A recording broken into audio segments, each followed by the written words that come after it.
천사의 아침 방문을 찾아오신 여러분을 환영합니다. 오늘도 아침 예배 말씀으로 믿음과 위로의 시간을 갖게 되길 바랍니다. 성도 여러분 안녕하세요. 오늘도 아침 예배에 찾아오신 성도님들을 진심으로 환영합니다. 주님께 기쁨을 드리는 신앙은 무엇일까요? 오늘과 내일 영생의 면류관에 대한 말씀을 통해 하나님을 찾는 자에게 상 주신다는 하나님의 약속을 믿고 힘차게 하늘 도성을 향해 전진하는 힘을 얻는 모든 성도님들 되시길 간절히 바랍니다. 이제 기도하겠습니다. 하늘에 계신 하나님 아버지, 이 세상을 살아가는 저희에게 하늘에 대한 소망을 날마다 묵상할 수 있도록 아침 예배의 말씀으로 지도해 주셔서 감사합니다. 날마다 받는 말씀을 하나님의 말씀으로 받고 그 말씀을 의지하며 살아가도록 인도해 주시옵소서. 주님, 고난과 근심, 걱정에 억눌린 분들이 계시다면 하늘을 바라보는 영적인 눈을 뜨게 하셔서 이 세상을 넉넉히 이기도록 도와주시옵소서. 오늘도 성령 하나님과 동행하기를 간절히 바라오며 이 모든 말씀 예수님의 이름으로 기도드립니다. 아멘. 안녕하십니까? 오늘은 신앙의 본질에 대해서 묵상하겠습니다. 성도 여러분, 기독교 신앙의 본질로 들어가면 신앙은 놀랍도록 단순하고 파워풀합니다. 오늘 말씀을 통해서 오늘날 교회가 잃어버린 신앙의 능력을 회복하게 되길 간절히 바랍니다. 주님께서 우리에게 어떤 신앙을 원하실까요? 저는 개인적으로 주께서 이런 신앙을 우리에게 원하신다고 믿습니다. 지금 시련과 고난이 있지만 용기를 내라. 죽는 순간까지 믿음을 굳게 지키라. 그리스도께서 부활하신 것처럼 우리도 부활과 불멸의 면류관을 받을 것이다. 사탄이 공격하고 시험해도 견디고 이겨야 한다. 주께서 나를 도와주실 것이다. 우리가 이런 신앙을 갖고 주님을 따라가면 주님의 마음에 큰 기쁨이 있는 것입니다. 오늘 말씀을 통해서 주님을 굳게 붙잡는 신앙이 무엇인지 우리가 한번 확인해 보려고 합니다. 자, 질문을 드립니다. 바울의 편지서 14개에서 가장 강조된 기별이 무엇일까요? 하는 질문입니다. 가장 강조된 것은 부활입니다. 주께서 부활하지 않았다면 성경 전체가 의미가 없습니다. 주께서 부활하지 않고 무덤 속에 여전히 남아있어서 흙이 되었다면 인류에게 아무런 희망이 없는 것입니다. 기독교도 존재할 수 없는 것입니다. 부활입니다. 자, 그렇다면 또 질문을 드리죠. 주님께서 부활하신 것처럼 그렇게 부활하신 사람들이 정말 있습니까? 하는 질문입니다. 예수님 외에 누가 부활했습니까? 주님을 굳게 붙잡고 죽은 성도들이 부활했다는 증거가 사실이 있습니까? 하는 질문을 우리가 생각할 수 있죠. 부활에 대한 엄청난 증거가 있습니다. 여러분들 아실 겁니다. 주께서 부활하실 때 무덤에서 잠자던 많은 성도들이 함께 부활했다고 성경은 말합니다. 마태복음 27장 50절부터 53절입니다. 마태복음 27장 50절 53절. 예수께서 다시 크게 소리 지르고 영혼이 떠나시다. 십자가에서 돌아가시는 마지막 장면이죠. 이에 성소 휘장이 위로부터 아래까지 찢어서 둘이 되고 땅이 진동하며 바위가 터지고, 왜 땅이 진동하고 바위가 터졌을까요? 무덤들을 열기 위해서입니다. 무덤이 열리며 자던 성도의 몸이 많이 일어나되, 분명하죠? 구약시대에 하나님을 충성스럽게 믿었던 거룩한 의인들이 무덤을 깨트리고 일어나는 것입니다. 예수의 부활 후에 저희가 무덤에서 나와서 거룩한 성 예루살렘 성에 들어가 많은 사람에게 보이니라. 성도 여러분, 이 장면을 생각해 보십시오. 엄청난 증거가 나타나는 것입니다. 주께서 십자가에 돌아가시고 3일 만에 부활하시자 주께서 세우신 그 피의 공로를 의지해서 그리스도의 십자가의 피의 보혈과 공로가 놀랍게도 존재한다는 사실을 증명하기 위해서 하나님께서 땅을 흔들고 지진을 일으켜서 사람들을 부활시키신 것입니다. 그들이 대낮에 예루살렘 들어가서, 이 부활한 성도들이 대낮에 예루살렘 성에 들어가서 대로를 걸은 것입니다. 유대 교회가 뒤집힌 것입니다. 많은 사람들이 지켜보았습니다. 성도 여러분, 하나님께서는 부활에 대한 확실한 증거를 주시고 신앙을 시작하는 것입니다.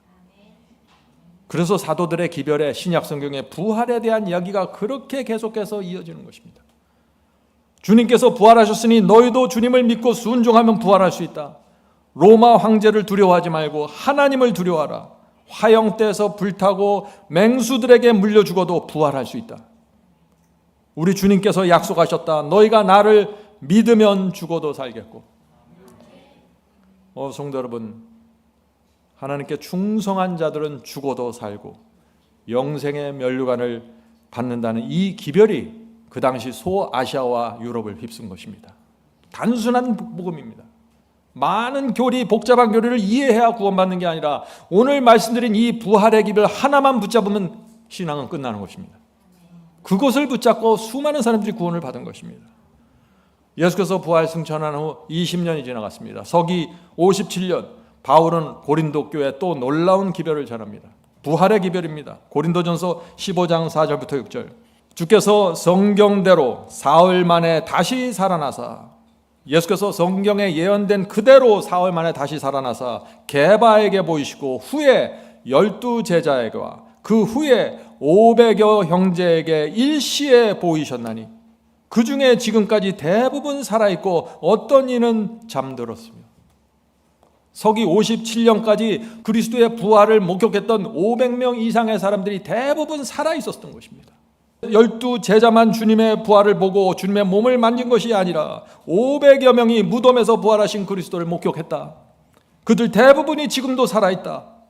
이 기별을 고린도 교회에 전한 것입니다. 이 말씀을 들은 이 고린도 교회 교인들의 마음이 어땠을까요? 부활에 대한 소망으로 불타오른 것입니다. 어떤 고생과 어려움이 있어도 주님께 충성하겠다는 신앙으로 들어가게 되는 것입니다. 여기에 말이 더 이상 필요 없는 것입니다. 부활하는데요. 성도 여러분, 부활과 영생의 진리를 믿으면 신앙은 불타오릅니다. 부활과 영생을 믿는데 신앙이 불타지 않으면 안 믿는 것입니다. 그것은. 자, 질문 드리죠. 부활을 믿으면 어떤 변화가 생길까요? 인생은 내가 죽을 때 끝나는 것이 아니다. 주님께서 반드시 나를 부활시키고 영생의 면류관을 주신다 하는 이 진리를 정말 믿으면은 어떤 변화가 생길까요? 놀라운 변화가 생깁니다. 모든 고난과 고통과 염려가 지푸라기처럼 힘없이 사라집니다. 가난과 질병도 두려워하지 않습니다. 내 인생의 미래를 두려워하지 않습니다. 이 세상을 나그네처럼 살게 됩니다. 내 인생의 목표는 오직 한 분 그리스도입니다. 이렇게 되는 것입니다. 얼마 전에 임종을 앞둔 한 형제를 방문했습니다. 그 형제는 평생 교회를 다닌 적이 없는 분입니다. 저는 그 침상에 누워있던 그분에게 부활과 영생의 소망을 주기 원했습니다. 이렇게 말했습니다. 형제여, 갑자기 주님을 믿는다는 것이 어색하게 느껴질 것입니다. 그러나 나는 형제가 형제의 누님과 형님을 사랑하고 존경한다는 사실을 압니다. 형제여, 누님이 믿는 하나님, 형님이 믿는 하나님이라면, 그런 하나님이라면 믿을 수 있지 않겠습니까? 그분은 눈물을 글썽이면서 아멘이라고 대답했습니다. 저는 또 이렇게 말했습니다. 형제여, 죄 짓지 않고 선을 많이 행해야만 구원받는 것이 아닙니다. 나는 형제에게 오늘 두 가지 말씀을 드리겠습니다. 이 말씀을 굳게 붙잡으면 주께서 형제에게 부활과 영생의 면류관을 주실 것입니다. 첫째, 예수께서는 심령이 가난한 자는 복이 있나니 천국이 저희 것이라고 하셨습니다. 너희가 나를 믿으면 죽어도 살겠고라고 하셨습니다. 지금 형제의 심령은 가난합니다. 지금까지 살아오면서 가장 가난한 심령을 지금 받고 있는 것입니다. 이 가난한 심령으로 주님을 영접하면 주께서 형제에게 지금 천국을 약속해 주시는 것입니다. 형제를 반드시 부활시켜 주십니다. 둘째, 예수님은 세상 죄를 지고 가는 하나님의 어린 양이십니다. 형제여, 지금까지 살면서 범한 모든 죄들을 하나님의 어린 양에게 드리십시오. 그분이 지고 가십니다. 주님께서 형제의 모든 죄를 지고 가실 것입니다. 형제님 마음에 생각나는 모든 죄를 드리고 맡기십시오. 주님을 붙잡고 용서를 구하시면 그분께서 불쌍히 여겨주십니다. 그 형제의 눈에 눈물이 고이는 모습을 보았습니다. 그날 방문한 우리 모두는 함께 기도했고 그 형제에게 침례를 베풀었습니다. 침례는 주님의 마음에 큰 기쁨을 드리게 되었을 것입니다. 저는 끝으로 그 형제에게 이 말씀을 읽어주었습니다. 여기에 우리가 위하여 기도하던 한 사람이 있다. 또 저기에 우리가 임종을 앞두고 대화를 나눈 사람이 있다. 여기에 또 불쌍한 술주정뱅이로 산 사람이 있다. 여기 저기 그 죽음을 앞둔 마지막 임종을 둔 사람들이 있다는 것입니다. 우리는 구원하기에 능하신 예수님께 그들의 시선을 고정시키게 하려고 노력하였고 주님께서 사망을 이기고 승리를 주실 수 있다고 말해 주었다. 그들은 의지할 데 없는 영혼을 주님께 맡겼다. 그 마지막 순간에 주님께 맡기는 장면이죠. 그들의 머리 위에 불멸의 영광스러운 면류관이 있다. 성도 여러분, 죽어가는 환자의 머리에 불멸의 면류관이 씌워질 수 있습니다. 잊지 마세요. 주님께서는 마지막 순간까지 영혼을 구하길 원하십니다. 우리는 임종의 순간까지 환자의 마음을 그래서 주님께 인도하려고 노력해야 하는 것입니다. 죽음을 앞둔 환자들에게 어려운 교리를 알려주려고 애쓸 필요가 없습니다. 구원하기에 능하신 그리스도, 사망을 이기게 하시는 그리스도, 이분을 분명하게 소개하는 것입니다. 성도 여러분, 1세기 성도들은 부활 신앙으로 모든 것을 이기고 극복했습니다. 우리도 부활 신앙으로 깊이 들어가야 합니다. 너희가 나를 믿으면 죽어도 산다는 그 주의 말씀을 붙잡고 전진해야 합니다. 주께서 우리에게 영생을 약속해 주셨는데 우리가 무엇을 두려워하고 주저할 것이 있겠습니까? 부활 신앙이야말로 우리가 이 세상을 지나 나그네로 살다가 하늘 가나안으로 들어가게 하는 능력의 신앙입니다. 기도하겠습니다. 하늘에 계신 아버지, 오늘 저에게 복음의 본질이 무엇인지 보여주셔서 감사합니다. 우리에게 부활을 약속해 주셔서 이 세상을 용기와 감사와 충성으로 살 수 있게 해주셔서 감사합니다.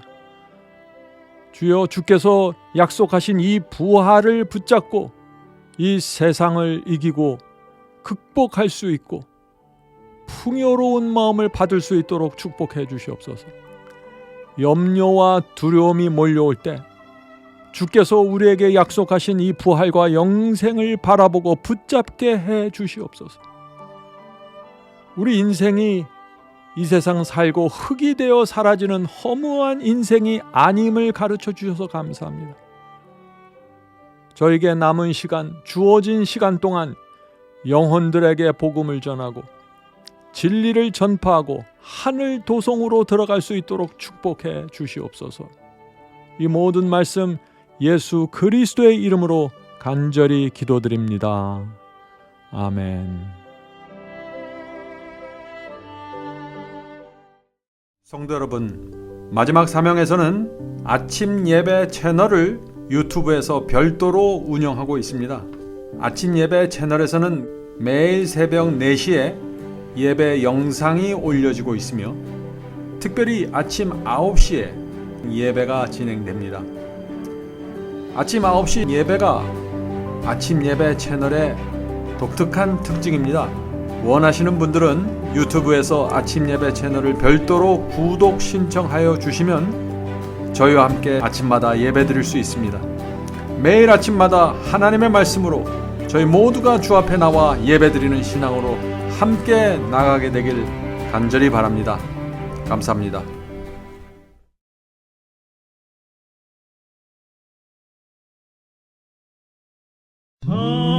자비하신 주님의 손길 언제나 내 길을 따르네. 아픔의 악이 다르듯이 나의 모든 생애를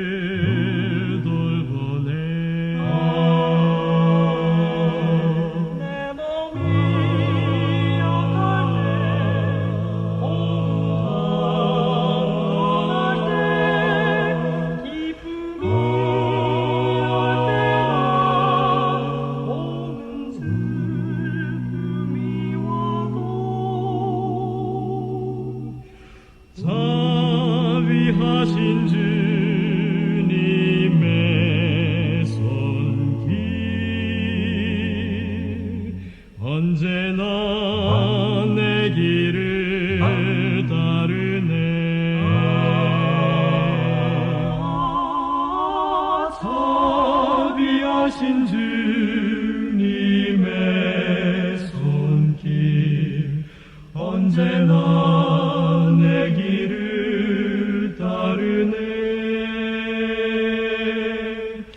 엄마 품에 아기 다루듯이